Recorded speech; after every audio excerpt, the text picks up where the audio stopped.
It is 9:14 a.m. Pacific Daylight Time. It is the 15th day of May 2025. That's a lot of fives, because some kind of numerology going on there that I can't suss out. But this is episode 1096 of Bitcoin. And we've got a major investor who is doing a turnabout on MicroStrategy in favor of Bitcoin. We'll get into it.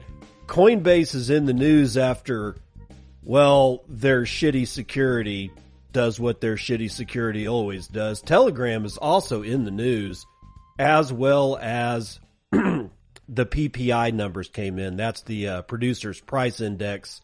There was a surprise. Yes, there was indeed a surprise. Fold has a new gift card kind of thing out that just hit the news today, so we'll get into that, as well as what's going on with MetaPlanet. And yes, we're going to stand with Ukraine, but not in the way that you might actually think. And then Neutron and Kobo, two names I have never heard of before, are doing something with Lightning Network in Asia. And then Arthur Hayes is going to finish us out with a huge warning to Europe. It seems I'm not the only one that thinks that Europe is toast. And whenever I say that, for the European guys that listen to this is nothing against you guys as citizens. Right?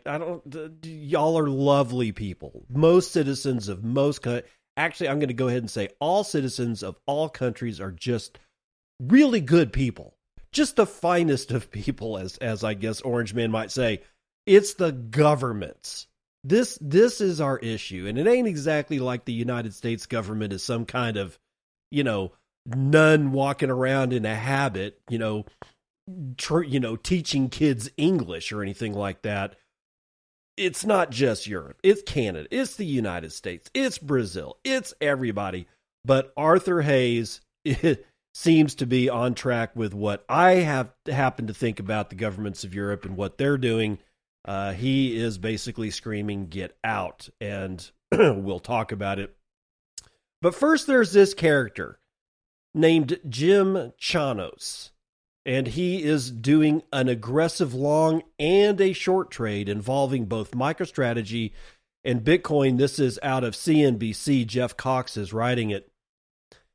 Investor Jim Chanos is simultaneously betting on Bitcoin and against MicroStrategy, which is now known as Strategy. And I'm surprised that Jeff Cox did not get that one, but hey, it is what it is. It's Strategy, a company that is taking risky strategies on the cryptocurrency with a backing by enthusiastic retail investors. I'm going to pause here to say that over the last couple of days, I've mentioned that I'm seeing a shift in online, the fad of the day. It was op return. Everybody was bitching and moaning and crying and sniping at each other. And now we're all going to die because of Bitcoin treasury companies. This is part of that movement away from or being scared of Bitcoin treasury companies. I think Jim Chanos is looking at the field and he's noticing that there is negative sentiment going on in the chatter online, and that would be Twitter and Facebook and LinkedIn and God only knows what else. So he's looking at the same shit I'm looking at, and this is the way it seems that he's going to play it. Quote, we are selling MicroStrategy stock and buying Bitcoin, and basically buying something for $1 and selling it for $2.50. The former hedge fund magnate told CNBC's Scott Wapner from the sidelines of the Sohn Investment Conference in New York. And it's probably pronounced Sun, but I don't know. Strategy is considered a proxy for Bitcoin, as the software and cloud company holds more than 500,000 tokens. However, the company has used leverage to amass that Bitcoin stockpile and trades at a very large premium to said Bitcoin holdings. Quote, If you look at where MicroStrategy is now, more ominously, some of its copycat companies that are now raising lots of money are doing is they are basically selling retail investors. This is a terrible sentence. Let's try this again. If you look at where strategy is now, oh God, this sentence is terrible. I'm having a real difficulty here, guys. Let's try it for a third time. Third time's a charm, always. If you look at where strategy and now, more ominously, some of its copycat companies that are now raising lots of money are doing is they are basically selling retail investors the idea that we are going to buy Bitcoin in a corporate structure. Because of what strategy has done, you should value us at a similar premium, he said. Okay, I got to pause here because that is the worst sentence I've ever heard. I barely know what that means if I just go by the crappy grammar. And I'm not usually a grammar Nazi, but it's not just that words are important, people. It's the way you put them in order that makes meaning. So it looks like what he's just, I think what he's saying is that, look, man, MicroStrategy is buying a lot of Bitcoin. They're using leverage to do it. Their stock price is trading at a premium compared to the value of that which they are leveraged to buy, and that would be the Bitcoin, and therefore we're selling MicroStrategy and buying Bitcoin. Let's just say it like that. However, Chanos labeled that thinking ridiculous. We're doing exactly what MicroStrategy and co-founder and former CEO Michael Saylor are doing, he added.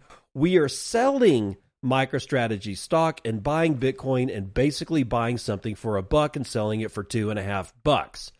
MicroStrategy shares have soared more than 220% over the past year, while Bitcoin has gained nearly 70% during the same period.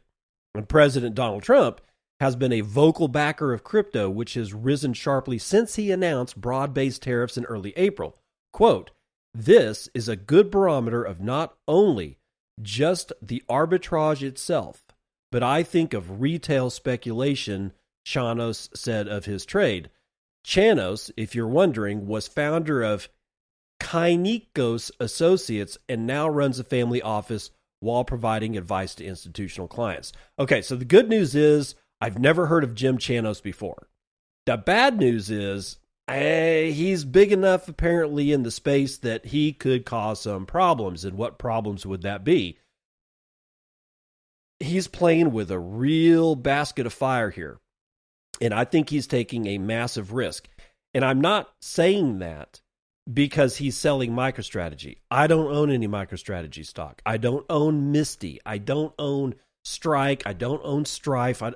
I just want the Bitcoin. That's all I want. Now, on the surface, this sounds like it makes kind of a bit of sense. You do have strategy who has bought a lot of Bitcoin using a lot of debt instrumentation that they themselves have manufactured in order to get that. And because of the retail frenzy about Misty and Strategy and Strike and Strife and all of the rest of the debt instrumentation that Michael Saylor has created, they are all piling in, and instead of buying Bitcoin, they're buying the actual MicroStrategy stock because they don't want to hold Bitcoin. Actually, I think it's more that it's not that they don't want to hold the Bitcoin. It's that they're seeing the frenzy. They're seeing the fad. They're seeing the excesses of human nature in the wild, and they are chasing after it like a cheetah does after game in the African savannah. Now, that said, here's the problem with it, is that MicroStrategy or strategy has so intrinsically intertwined their company, the present and the future of that particular corporation is so tied to the performance of Bitcoin that if, and I'm not saying that this will happen, I'm just saying that if there is enough sell-off of MicroStrategy, that Bitcoin itself will have the, the people retail will have the perception that Bitcoin is losing its value and they will sell the Bitcoin too. And that's why this dude is making a very dangerous trade for himself and for whomever he represents. They said that he's, heading up a family office. So I don't know who this family is, but this dude's making a dangerous trade, because if he is able to physically affect in a good portion the amount that people perceive the stock price of Strategy at a lower price, that could have knock-on effects on the price of Bitcoin, simply because the perception of the tie between Bitcoin and MicroStrategy. Bitcoin, it should not matter. The problem is we're not dealing with Bitcoin. We're not dealing with MicroStrategy. We're dealing with human perception of a thing, and that's where shit gets dangerous. So, more power to them. And like I said, the thesis actually makes sense. They've got a lot of MicroStrategy stock, and they're selling it, and they're buying Bitcoin directly with it. Honestly, this is kind of what you should do. Is he taking into account the possible knock-on effect of the fact that people are greedy, hairless apes that just fell out of trees somewhere around 250,000 to 2.5 million years ago? I'm just saying. It's just, we're not the sharpest tools in the shed. Not anymore, right? We're driven by fads. We're driven by social media. We're driven by mainstream media. It's a problem. I hope he does okay. Now, on to Coinbase, who got hacked. Yes, they got hacked. It's a bad one, too, because Coinbase faces a $400 million bill after insider phishing attack. Zoltan Vardyk writing this one for Cointelegraph. Coinbase, the world's third largest cryptocurrency exchange, was hit by a $20 million extortion attempt after cybercriminals recruited overseas support agents to leak user data, the company said. Oh, man. They got to your insiders. According to a May 15th blog post, Coinbase said that a group of external actors bribed and coordinated with several customer support contractors to access internal systems and steal limited user account data. I call bullshit already. I'll bet it's extensive user account data. But, quote, these insiders abused their access to customer support systems to steal the account data for a small subset of customers.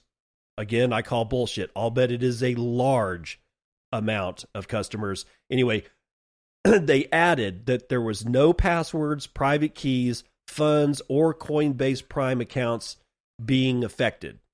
Okay, we'll just give them that. Less than 1% of Coinbase's monthly transacting users' data was affected by the attack. The company said that this is what they're saying. After stealing the data, the attackers attempted to extort $20 million worth of Bitcoin, of course Bitcoin, they sure as shit ain't going to want Ethereum, from Coinbase in exchange for not disclosing the breach. Coinbase refused the demand. Instead, the company offered a $20 million reward for information leading to the arrest and the conviction of those responsible for this scheme. Scammers often masquerade as recognizable brands to inspire a false sense of trust in their victims. In 2024, Coinbase was the most impersonated cryptocurrency brand by scammers. Now, Coinbase said that it will reimburse users who were tricked into sending cryptocurrency to phishing scammers with expected remediation and reimbursement expenses ranging anywhere from $180 to $400 million. The crypto exchange disclosed the estimate in an 8K filing with the U.S. Securities and Exchange Commission today, May the 15th, noting the expenses relate to voluntary customer reimbursements and other remediation efforts. The attackers have been approaching the exchange's overseas customer support agents for a month, aiming to bribe them in exchange for customer information, said Coinbase co-founder and CEO Brian the bald Armstrong. Following the attack, the exchange will strengthen its internal data management processes and relocate some of its customer support operations to avoid similar incidents. Social engineering schemes are a growing concern for Coinbase users. Blockchain security analyst Zach XBT estimated that users lost around $45 million to phishing schemes in the week leading up to May the 7th. The blockchain security analyst previously claimed that social engineering scams cost Coinbase users over $300 million annually. Cointelegraph reported May or February the 4th. Okay. So this is bad. Yeah, it's bad. It's not the first time it's happened, and it certainly is not the last time that this has happened. So if you are a Coinbase customer, and by the way, you shouldn't be, you should stay as far away from Coinbase as humanly possible for a whole raft of reasons, not just the fact that they have shitty security policies. Okay, and also, if you are going to employ people for like slave labor wages overseas, this is what you should expect. And this is exactly the attack vector that I would have used as well. I'm not going to go after the American people. I'm going to go after any of the contractors that are getting paid shit and offer them way more, which in my view, for me, is way less. I could be offering them 100 times what they get paid by Brian Mole Rat Armstrong to do some nefarious shit, and it's going to be cheap AF for me. But to them, their perception, again, this is a human perception issue. Their perception of what I'm offering is a king's ransom, considering what they're probably getting paid. This is one of the reasons why American companies hire people in third world countries to do shit. I'm surprised more of this type of thing doesn't happen. So when they say that they're going to relocate some of their customer service people, the only way that they can do that is to take them or hire Americans in America, pay them the wages that Americans are going to expect, and then you have a shot of not having like a can of worms so easily pried open. This is what happens when you pay people shit. And you pay people shit because, well, we've screwed up the money. It all boils down to broken money. All of these problems are solved with Bitcoin, except possibly dark markets. Telegram has shut down the largest illicit online marketplace after Elliptic's Insights. Jamie Crawley is writing this one for CoinDesk. Telegram has shut down the illicit marketplace Hawang Guarantee, formerly known as Huon Guarantee, which has facilitated transactions totaling over $27 billion in stablecoins since 2021. That's a big number.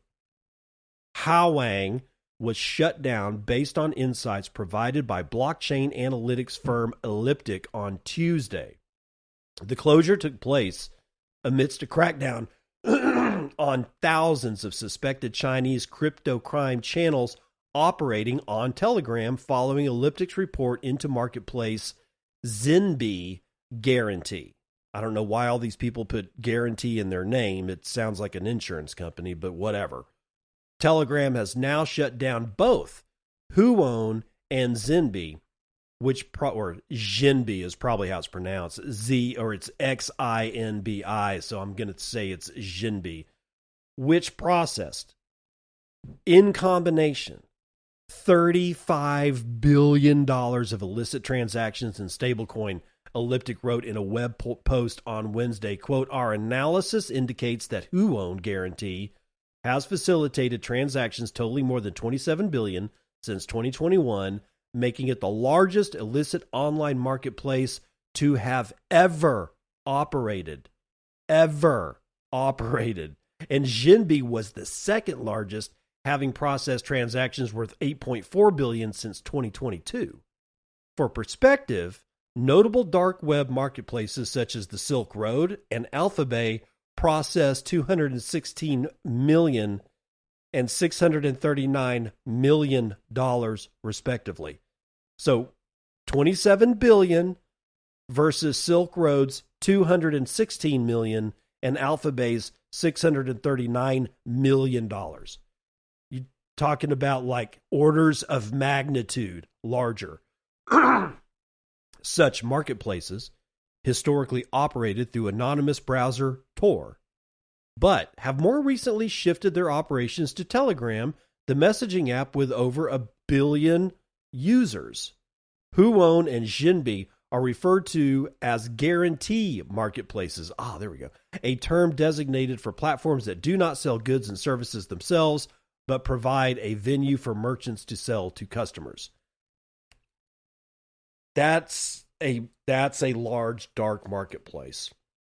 $27 billion, $35 billion combined on just these two places. They've been operating on Telegram since 2021 and 2022. Surprising, honestly, very surprising. Kind of makes you, wish you had a hodl bar from Oshi over there at oshigood.us. That's oshigood, OSHIGOOD.us. It's oshigood.us. You go there and you buy your stuff with Bitcoin. He sells it all for Bitcoin. What has he got? Well, he's got banana chocolate chip hodl bars. He has mint cookie hodl bars. He has mint so he's got those two. He's got something called hodl rounds, which look very, very beautiful chocolate here. And then he's got this stuff called hodl butter. Now, he makes all this stuff himself. And what's a hodl bar? Well, let me tell you what's in the banana, what is it? Banana chocolate chip hodl bar. You can get a 4-pack for 23,000 Satoshis. That's 23,000 Satoshis. You get 4 of them. Be prepared for a long trek down the rabbit hole of hunger with a multi-pack of sweet and savory. Having a backup bar handy when hunger rears its ugly head is better than finding an extra office chair to sell when it's time to buy the dip. Ingredients are dates, pecan butter, dark chocolate chips, banana powder, peanut flour, chocolate powder, vanilla extract, cinnamon, and sea salt. I got one of these things. They're heavy.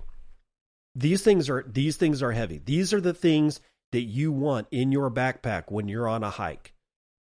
The dates alone pack enough sugar, and like if you actually look at the types of sugars that are in like dates and the rest of this stuff, these are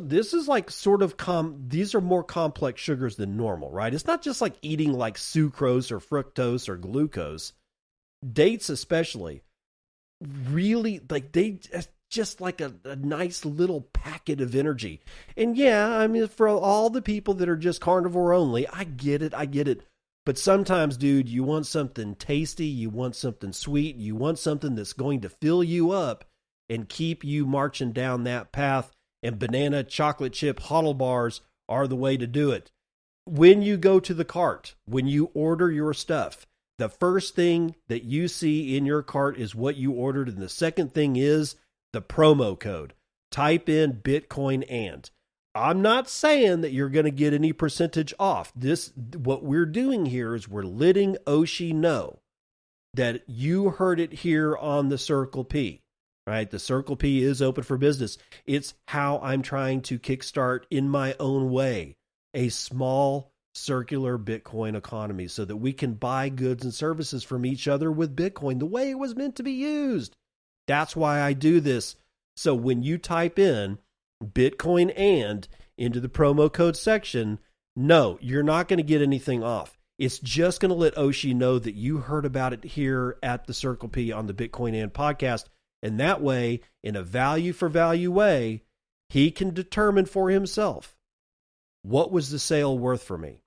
And then he will cut that to me in Satoshis, because that's the way value for value advertising models should work. Now, on to the rest of the news. We got Decrypt and Vismaya V writing this one about the Bitcoin dip that we saw this morning.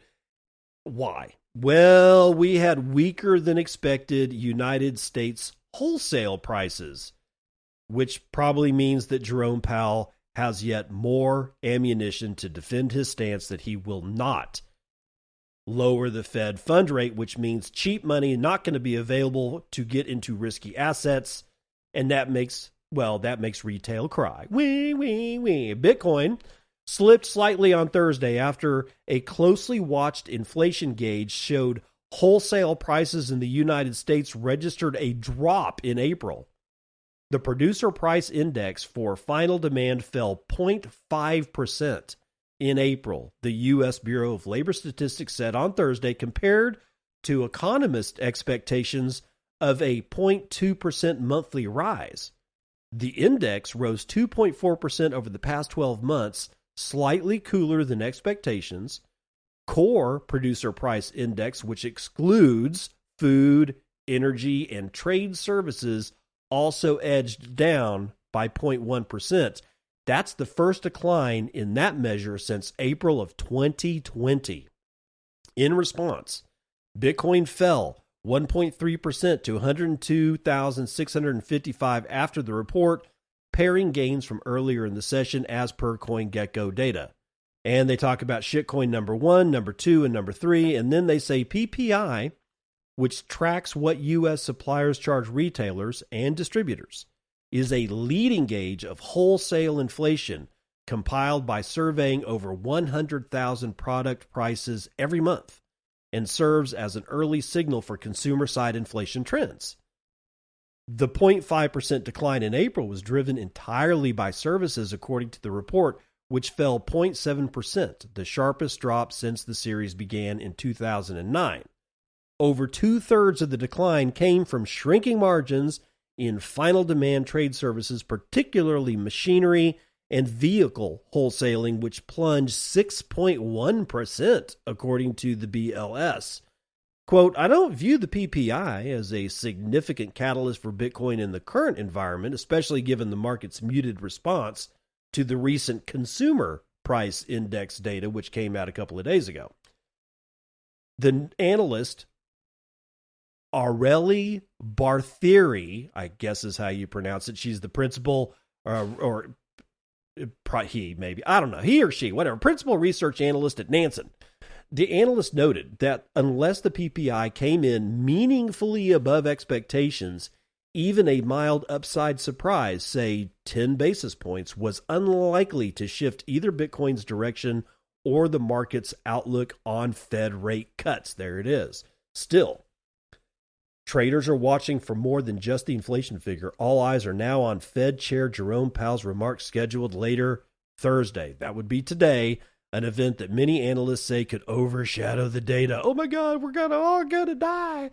Quote, if Jerome Powell signals no urgency to ease policy, saying something like, we're not in a rush to cut, markets could still turn defensive, said Tracy Jin, Chief Operating Officer of crypto exchange MEXC. That scenario is far from guaranteed. The Fed has held its benchmark rate at 2.25 to 4.5% for 4 straight meetings, resisting calls from Trump to begin easing policy ahead of the November election. Jin warned that a hawkish tone from Powell could trigger a brief shakeout, particularly in overheated altcoins, and said Bitcoin might retest support zones near, of course, 97,000 or even slip as low as 93,000. Not long after the new data was released, Federal Reserve Chair Jerome Powell reiterated that the Fed remains fully committed to the 2% inflation target today, but that it is revising its consensus statement in coming months. Oh boy, that'll be fun. He specifically mentioned that the Fed might adjust its language around shortfalls, forecasts, and uncertainty. Quote, as we have been reviewing assessments of the 2020 and of the policy discussions in recent years, a common observation is the need for clear communications as complex events unfold. A critical question is how to foster a broader understanding of the uncertainty that the economy generally faces in periods of larger, more frequent, or more disparate shocks, Jerome Powell said. Markets initially rallied earlier this week after the U.S. and China agreed to roll back retaliatory tariffs for 90 days. CPI data on Tuesday also helped cool nerves, with consumer prices rising just 0.2% month over month and 2.3% annually, which was both in line with expectations. Amid these developments, Jin noted, quote, "The smarter strategy now is to wait for better long entry zones rather than chase strength into uncertainty." Wow, that's an interesting way to put it. Investors now await the May 30th release of the Fed's preferred inflation gauge, what's known as the PCE index, for further clarity on whether the central bank will stay patient or pivot. Ahead of the report drop, analysts at crypto payment provider B2BNPay, whatever the hell that is, told Decrypt how Bitcoin had rallied significantly over the past 2 weeks without any meaningful correction, and cautioned that a retracement, even if not immediate, could reach around 2% as investor caution picked up. Okay, so that's the end of the article. Jerome Powell is not going to drop rates. Let me say it again. He is not going to drop rates. Why?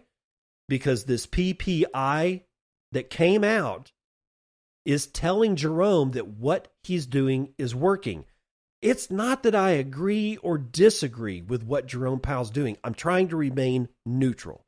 I'm telling you, I'm trying to crawl into Jerome Powell's head and rummage around and open up little dusty boxes of keepsakes to figure out how this guy thinks. And I've been doing it for so long that I can tell you with beyond a shadow of a doubt, this is beyond my gut feeling.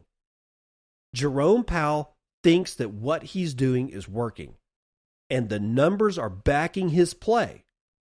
So therefore, he's got more than enough ammunition to stand up to what Trump wants and say, no, we're not doing shit. And he's not going to drop rates. What does that mean? I've said it before, but if you need to hear it again, it means that cheap money that you can borrow so that you can go into risky assets in the stock market or Bitcoin or whatever is not forthcoming. And because of that, people are going to say, well, screw it. We'll sell and try to sell out of whatever risky asset we got so that we can, I don't know, park our cash into something less risky because everybody knows that when we don't allow cheap money to flow, that risky assets or things that are quote unquote risky assets lose value because people start pulling their value out of it because that's what they think everybody else is going to do. And it's like a round robin. It's like a cycle into hell, right? And everybody does the exact same thing. And we could see 97,000. We could dip back below $100,000. We were struggling earlier today. What are we doing right now? Well, right now we're at $103,677, and we got to a low of like 2.5 hours ago. We were at 101,980. So we saw quite the dip over the last 12 hours. We'll have to wait and see what the hell happens. But this PPI, these numbers, along with the consumer price index numbers on Tuesday, I said the same thing on Tuesday. He's got all, and he being Jerome Powell, he has all the ammunition he needs to take aim at Trump and say, I'm not going to, you can do whatever you want. You can bitch and moan on Truth Social all day long and twice on Sunday. I'm not budging. There is no cheap money this time around.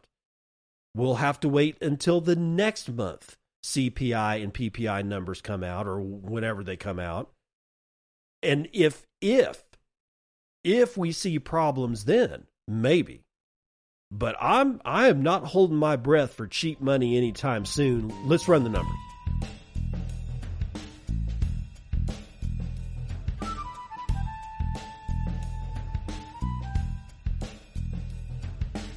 CNBC, futures and commodities, oil getting hit hard. the PPI in, the PPI just numbers just keep rolling. West Texas Intermediate is down 2.15% to 61.79 a barrel. Brent North Sea is down 2.1 to 64.71. Natural gas down a half point to $3.47 per thousand. And gasoline, wow, down 1.66% to $2.13. Gold and all of its shiny metal brethren are all up today. Gold is up 1.14% to $32.24 and 6 dimes. Silver is up 0.7%. Platinum is up 1 1/3. Copper is up 2/3.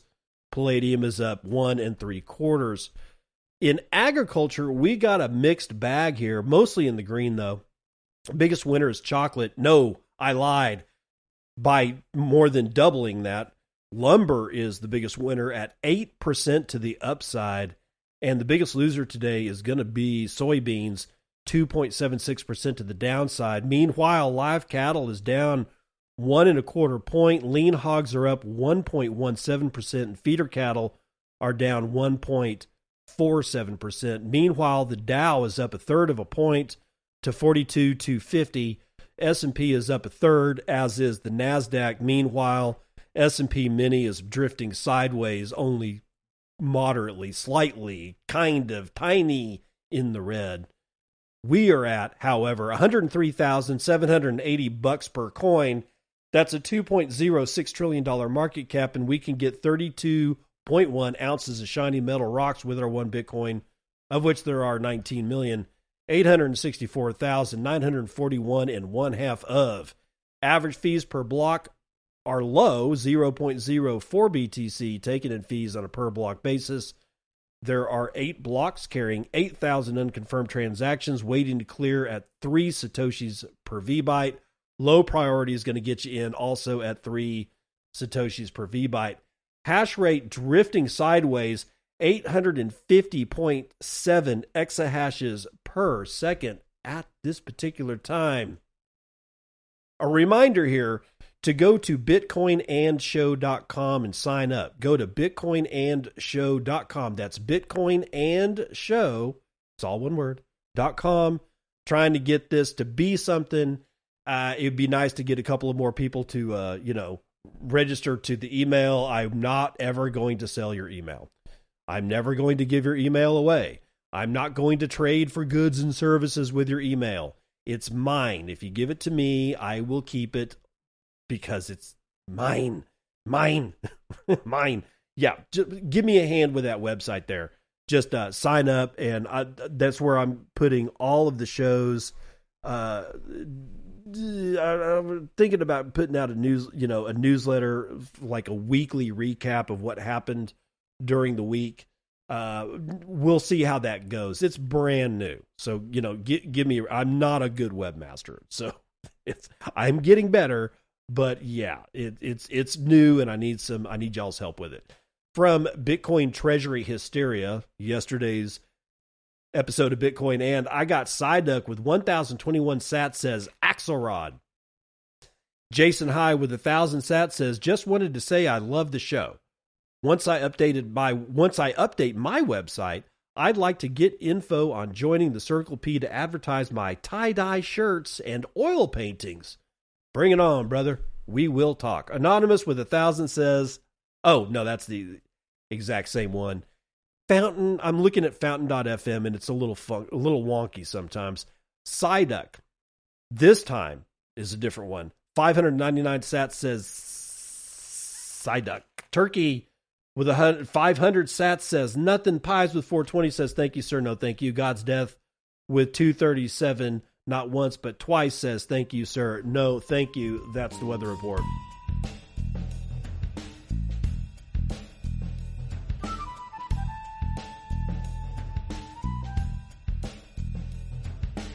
Welcome to part 2 of the news that you can use. Introducing Bitcoin gift cards by Fold.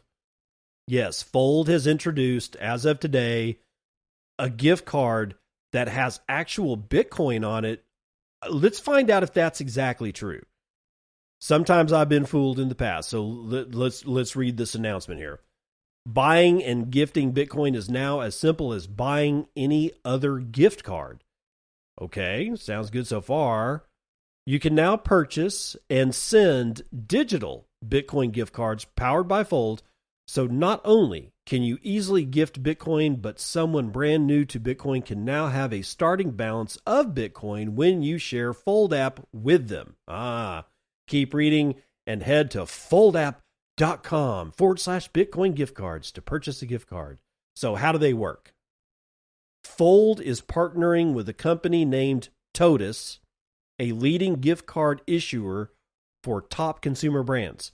This ensures a seamless buying experience and access to one of the widest retail distribution networks in the country. Once purchased, these Bitcoin gift cards can be redeemed into a Fold Bitcoin balance. Gift cards are dollar denominated, loaded with up to $500 worth of Bitcoin. The cash balance is held until redemption. The BTC amount purchased will be determined by the exchange rate at the time of redemption. Well, what's the redemption period? So if you buy and send a gift card to someone, they'll be taken through the process of creating a Fold account, gaining access to their Bitcoin balance wallet, and exposed to all the other features for stacking sats. Once redeemed, those funds can be withdrawn to self-custody or stay in their Bitcoin balance with Fold. It's the perfect onboarding experience. No altcoin distractions. A simple process that requires no Bitcoin knowledge whatsoever. Peace of mind with a Bitcoin-focused custodial solution and all the tools for continuing one's Bitcoin savings journey. Okay, so it's not going to exist outside the Fold ecosystem. That's fine. To me, this is more of a promotion for Fold than anything else. It's like a way for, I don't know, for me to be able to buy one of these things. And I don't even know if I have to have a Fold account to buy one. I do have a Fold account, but I don't know if I would need one to buy one of these. The issue is that when you give it to somebody, the only redemption output of this is in Fold. So they're going to have to sign up for Fold. It's actually kind of brilliant from a marketing standpoint, but it's not exactly my cup of tea. But hey, at least here's the good news about this, right? If for whatever reason you hate Fold, I like Fold. I have no problems with Fold. I really don't. But if for whatever reason you're just rolling your eyes about this because it's a marketing deal and it's like folding people into the Fold ecosystem, you see what I did there? The fact that there is a mechanism by which a gift card that holds an actual Bitcoin balance on it, and that may not be true. They're not really getting into the weeds of the mechanism. However, a Bitcoin denominated card is not a terrible idea. It really is not a terrible idea. And again, kudos to the fact that this is a hell of a marketing plan to get people in to sign up for Fold. Applause, brothers. Applause. That's all I can say. Let's get on to Japan. Get over to Asia, get some sushi, get some udon noodles, because Japan's MicroStrategies, which is named MetaPlanet, has posted a record quarter number. Now they own over $700 million worth of Bitcoin. But that's not the cool thing about that. It's their quarterly numbers that's going to be presented here that I'm interested in. So MetaPlanet Incorporated, which is widely recognized as Japan's leading Bitcoin treasury company, the BTC, God, has reported its strongest quarter to date for the first quarter of fiscal year 2025, marked by a record operating profit and a significant expansion of its balance sheet. Revenue reached 877 million yen, which is an 8% increase quarter over quarter. That's pretty good, guys. While operating profit hit a record 593 million yen, that's up 11% quarter over quarter. This marks the company's highest operating profit ever. Total assets surged to 55 billion yen. That's up 81%. And net assets soared to $50.4 billion, which is a 197% increase compared to the previous quarter. Despite a 7.4 billion yen valuation loss due to the lower Bitcoin price at the end of March, MetaPlanet has rebounded strongly. As of May the 12th, the company holds 13.5 billion yen in unrealized gains. Thanks to a recovery in Bitcoin's market value, the temporary dip impacted net income, which came in at 5.0 billion yen for the quarter, but core operations remain strong. The company's Bitcoin holdings have skyrocketed to 6,796 BTC, which is a 3.9x increase year to date. In 2025 alone, MetaPlanet added over 5,000 BTC, reinforcing its commitment to the Bitcoin Treasury standard. Since adopting the strategy, the company has seen its BTC net asset value increase 103.1x, not percent, x, and its market cap grow by 138.1x. Again, not percent, but x. 138.1 times. Damn. Quote, guided by the conviction, we pivoted in 2024 to become Japan's first dedicated Bitcoin treasury company, said MetaPlanet's management in their Quarter 1 2025 earnings presentation.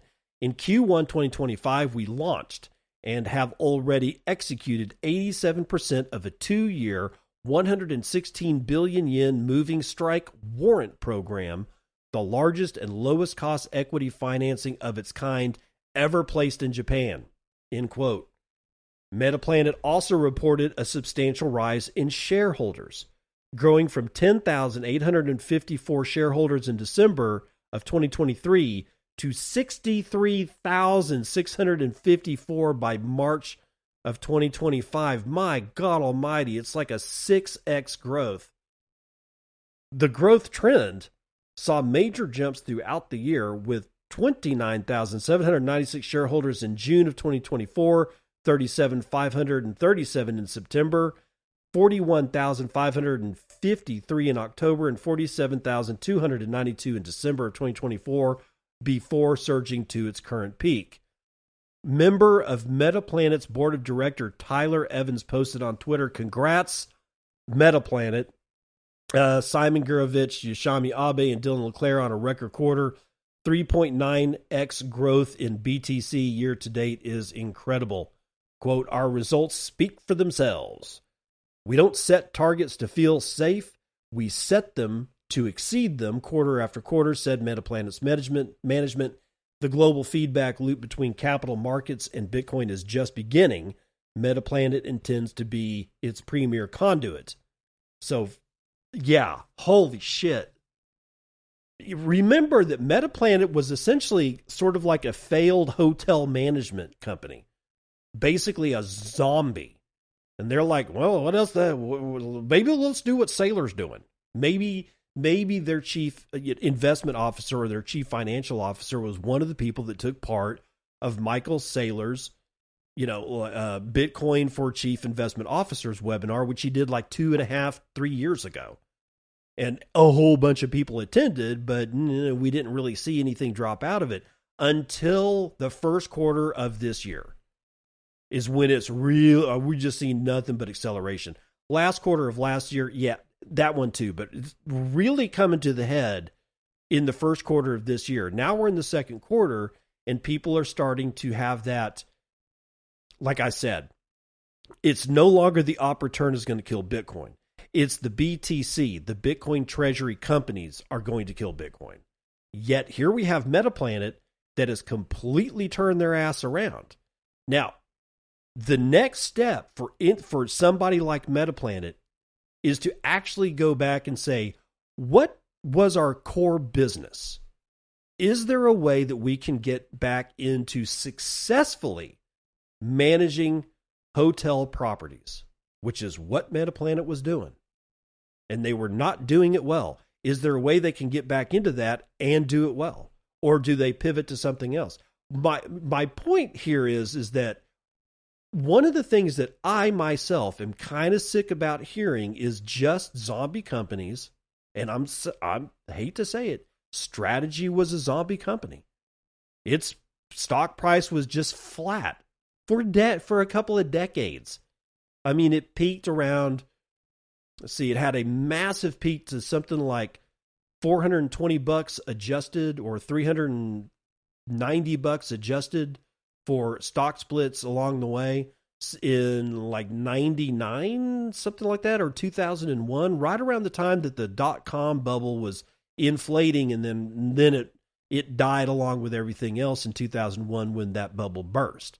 And then it stayed flat until the summer of, what was it, 2020 or 2021 or something like that, when they started buying Bitcoin.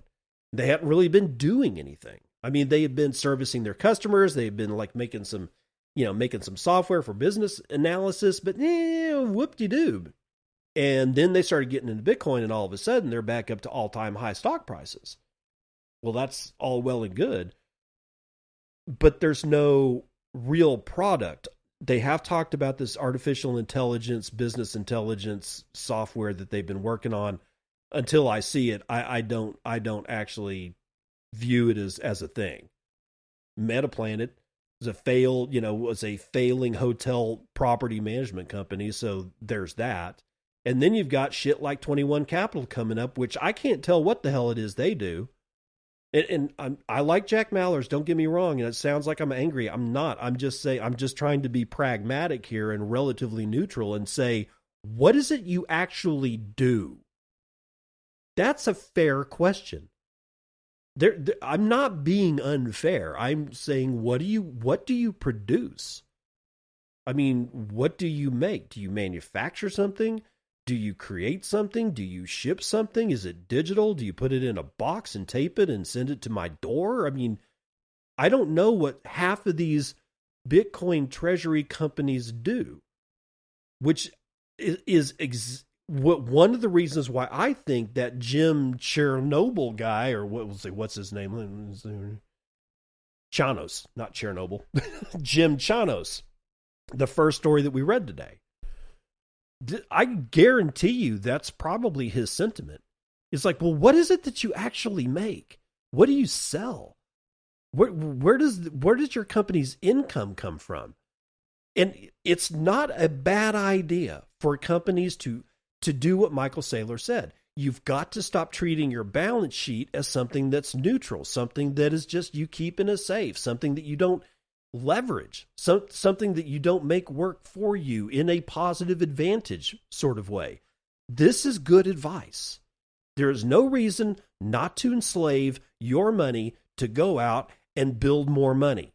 There's no reason not. In fact, it's a bad idea to not do it.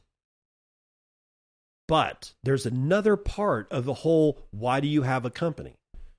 You have to offer something. It can't just be about the balance sheet. There's a gaping hole. There's nothing to stand on. You've just got a balloon that's kind of tied to a string, and there's nothing between the ground and the bottom of the balloon. It's just this, it's air. It's just open air. Without that grounding, and the grounding comes from a product or a service or several that you sell consistently year over year, that's what fills that gap between the balloon that is your treasury and the ground that is reality. And without that, you have problems. And I think that's what Jim Chanos is picking up on. And he's saying, screw this. I'm getting the real thing. I'm buying Bitcoin. And I can't blame him for that either. Because hell, even Ukraine wants to create a strategic Bitcoin reserve. Again, for those of you who think I'm rough on Ukraine, I'm not. It's not the people of Ukraine that I have a problem with. It's the government. It's corrupt. It's been that way for decades and decades and decades. The whole thing is a money laundering operation for the United States and the rest of the West. It is. It always has been, or at least since the era of Clinton. And Bush has used it. In fact, I'll bet you that in fact, I think this Ukraine thing's been going on since Bush won, if not even Reagan. So it's not a red versus blue thing. I'm saying that we've used this poor country as a way to funnel all kinds of money in a way to launder that money and kick it back to the richest of the rich. And now we're using it as a proxy war against Russia. And who's caught in the middle but the people of Ukraine? So don't think that I'm going, yeah, I hate Ukraine. I think the people of Ukraine suck. That is not the truth. But their government, dude, it ain't nothing but an extension of the Western need to launder money. And that's why we see Ukraine with the problems that it has today. Maybe, just maybe, they can work themselves out of a hole and become an actual sovereign nation and tell both the United States and Russia and China to fuck straight off. And maybe they'll do it with Bitcoin because according to a report by Encrypted, Ukraine is working on the creation of a strategic Bitcoin reserve, and the news was announced by Yaroslav Zhelznak, vice chairman of the Committee on Fiscal, Tax, and Customs Policy. The draft law to establish the reserve is nearly complete, according to the report, and could be submitted to Parliament in the coming weeks. The goal is to grant the National Bank of Ukraine the legal authority to hold Bitcoin and treat it as a reserve asset. In recent years, Ukraine has shown openness toward digital assets, and the war with Russia has further highlighted their importance, with cryptocurrency donations helping the country raise millions of dollars in humanitarian and defense aid in 2022 and 2023. Now, the Ukrainian government is planning a comprehensive set of reforms that would allow cryptocurrencies to gain a foothold within the country's regulatory framework. The Ministry of Digital Transformation is leading this effort. The new law excuse me, would categorize digital assets, establish rules for exchanges, and introduce clear tax guidelines.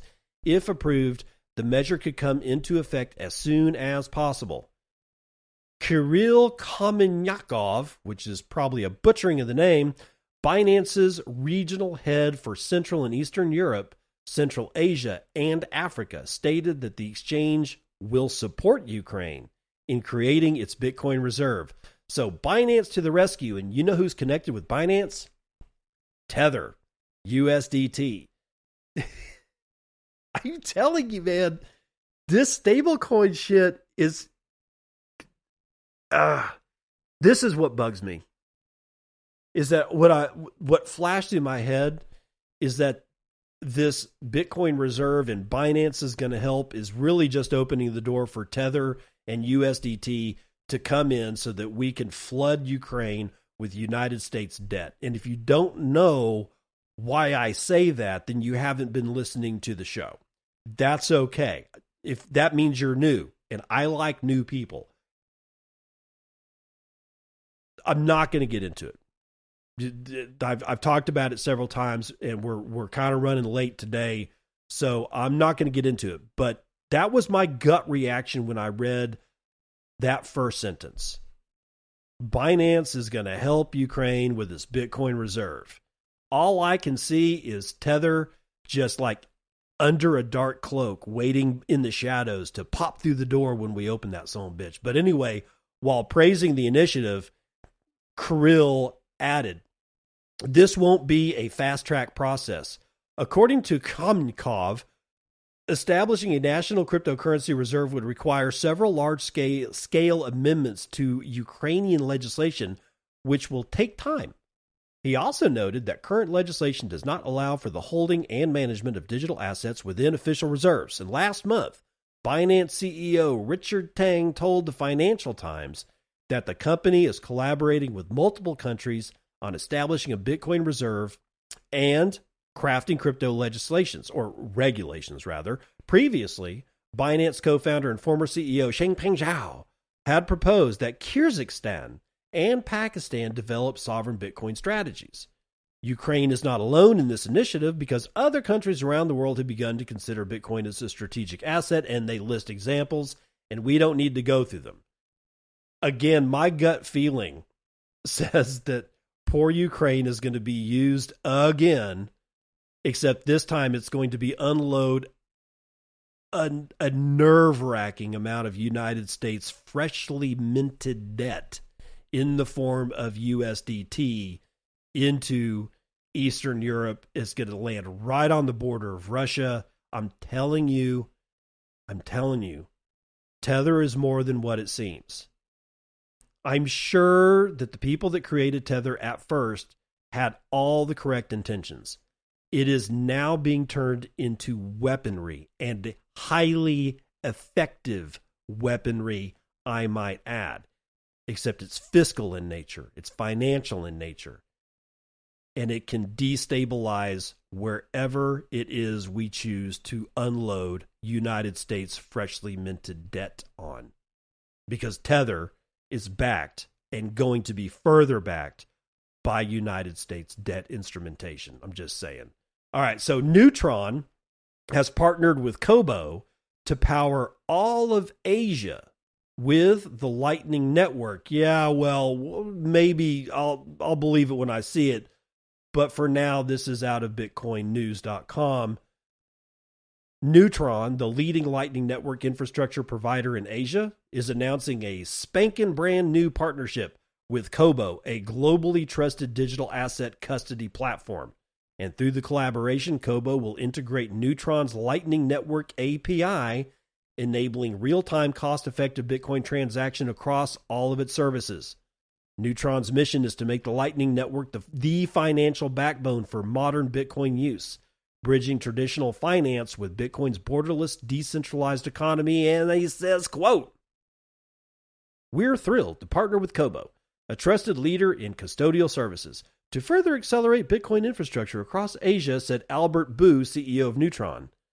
Quote, "At Neutron, we are committed to providing enterprise business with easy and efficient integration into the Lightning Network, enabling next-generation global real-time settlement solutions. This partnership will not only drive innovation, but also empower businesses across Asia with fast, secure, and cost-effective benefits of Bitcoin payments." You know what I love about this statement? Because that's a direct quote from the CEO of Neutron, Albert Bu. You know what I love about it? It's not suit speak. It actually is readable. It's legible. It doesn't. It says what they want to do. I am good with this. This is the kind of corporate statement that I don't make fun of, because I'm like, okay, you actually told me what you're going to do. You didn't drone on about vision and mission statements and blah, blah, blah, blah, blah. And like a whole bunch of ambiguous statements that could be taken one way or another depending on which way the fucking wind blows. That's suit speak, and I can't stand it. At least this guy from Neutron, which I've never heard from before, has a cogent statement and a cogent mission. Let's move on to the last story of the day. William Suberg, Cointelegraph, Bitcoin to 1 million by 2028. As Arthur Hayes tells Europe to get your money out. I think Arthur sees what I'm seeing. Let's find out. Bitcoin will shoot to 1 million in just 3 years thanks to global macroeconomic shifts, Arthur Hayes forecast. Got to pause. I'm not reading this to you so that you get all jitty about $1 million Bitcoin.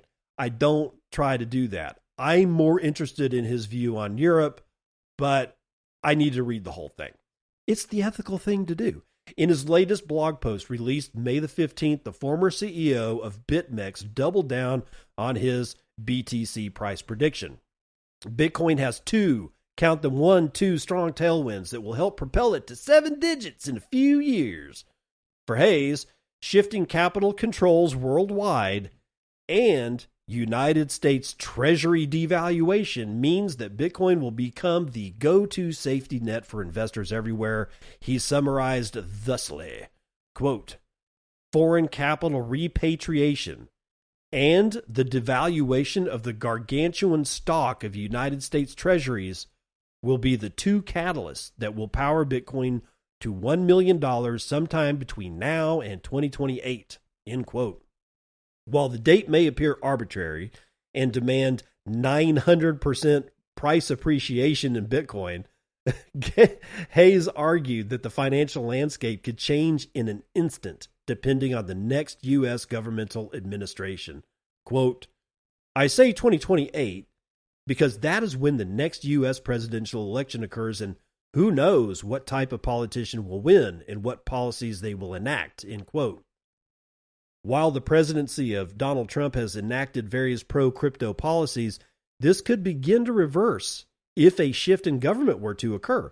In Europe, here we go. In Europe, meanwhile, an increasing desire to control and even suppress crypto use by the general population signals a growing divergence. Quote, not even China has banned the private ownership of Bitcoin because it knows it's counterproductive as well as impossible, Hayes wrote. He continues, quote, for you Euro-poor-peans, Euro-poor-peans, he actually says that, Euro-poor-peans, whose governments practice a less effective form of communism than China does, don't expect the European Central Bank to learn this lesson without trying.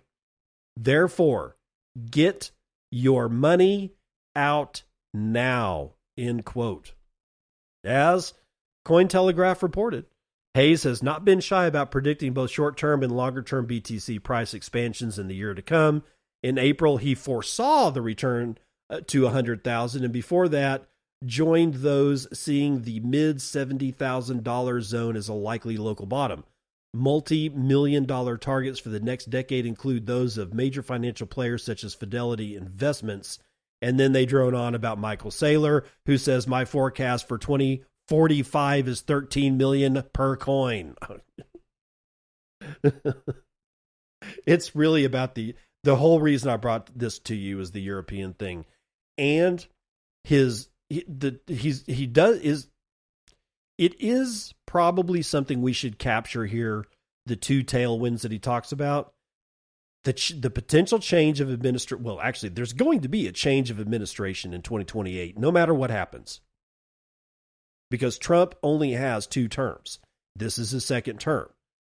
So the only real possibilities here is that J.D. Vance becomes elected as the next president in 2028. Or Democrats seize control. And we don't know what Democrats will look like in 2028. They may be very much different. You never know. It's possible. It's not like it hasn't happened before. And since there's such tumult in the Democratic Party at this point, they could very much be different. They lost the 2024 election because Kamala Harris failed and refused to embrace and acknowledge the Bitcoin core voter, which has become a political force. And we saw that in the election of Donald Trump. They might very well say, we're not going to do that shit again. And they may come in and actually not really be all hands-on about throttling Bitcoin. You don't know. I don't know. We don't know. Right? So there's that.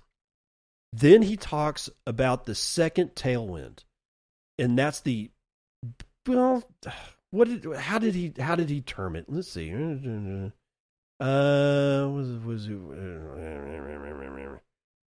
was it? Hold on.